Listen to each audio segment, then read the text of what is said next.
Une PME du Val d'Oise spécialisée dans la fabrication des générateurs d'oxygène a vu ses ventes exploser ces derniers mois. Ces appareils permettent aux établissements hospitaliers notamment de produire eux-mêmes de l'oxygène. Explication Isabelle Béchler et Samuel Guibou. De l'oxygène pour les malades du Covid, une ressource stratégique dont certains hôpitaux ont eu peur de manquer. On a connu pendant le confinement pénurie de bouteilles, voire de livreurs pour apporter de l'oxygène comprimé ou liquide produit dans des usines spécialisées. Or, une PME française propose une alternative, installer des générateurs d'oxygène directement dans les hôpitaux.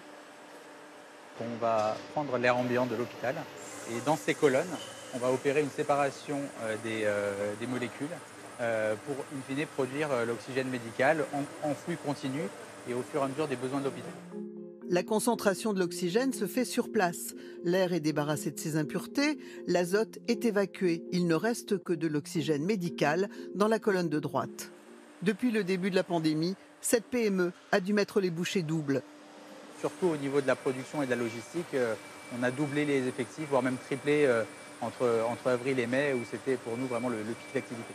10 personnes ont été embauchées en plus de l'effectif de 50 employés pour faire face à la demande, et davantage vers l'étranger que vers la France.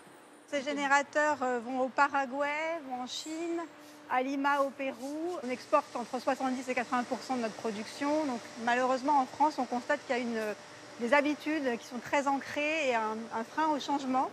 L'hôpital de Meulan-les-Mureaux, lui, a sauté le pas depuis 2 ans et produit une partie de son propre oxygène. C'est le pharmacien en chef qui en est responsable. Donc tout est bon. Hein. D'accord, donc vous avez contrôlé comme d'habitude. Autrefois, on manipulait ces bouteilles qui pèsent 50 kilos. Depuis qu'on a cet équipement, nous avons 2 lignes de production. On a fait 10% d'économie pour la gestion de l'oxygène. Et puis, on n'a plus de rotation de camions. Fini les livraisons d'oxygène produits à l'extérieur. Ce système est non seulement plus économique, mais plus écologique.